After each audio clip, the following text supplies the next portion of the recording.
कोई भी सपना साकार करने के लिए सबसे जरूरी है सही कोच का होना। चुनिए NISM क्लासेस को और करें अपने NISM NCFM का सपना साकार। Download the app now.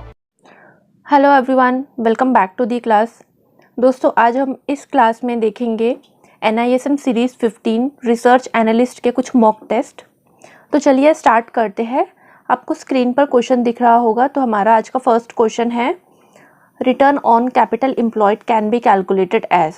Return on capital employed यानी कि ROCE, return on capital employed. तो इसे हम कैलकुलेट कैसे करते हैं या फिर कैलकुलेट कैसे किया जाता है। तो चार ऑप्शन है यहाँ पे। Option A, EBIT by total capital employed where capital employed is equal to net worth minus debt. Option B है EBIT divided by total capital employed where capital employed net worth plus date.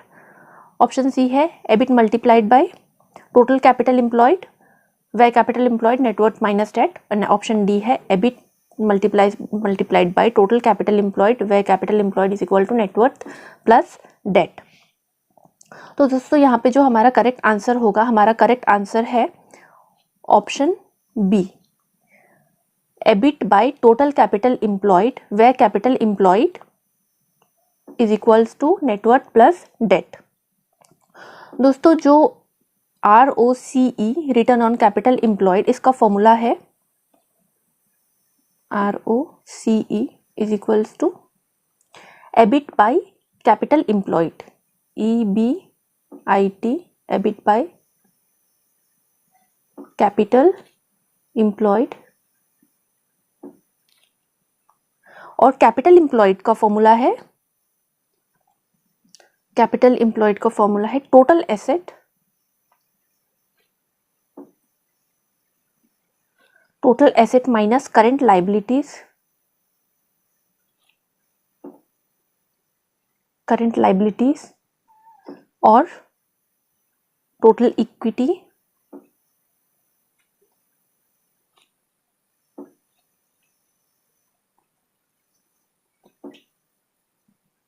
Equity plus total date.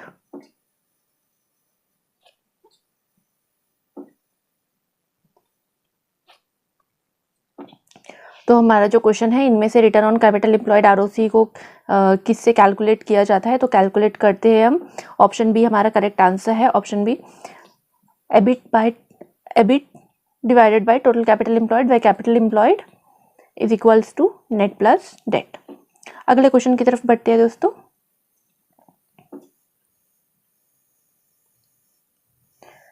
Next question है, RBI announces a hike in interest rate in reaction in bond prices will generally.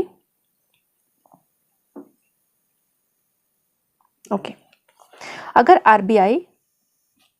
RBI interest rate बढ़ाती है, okay, अगर RBI interest rate बढ़ाती है तो क्या bond की price क्या होगी।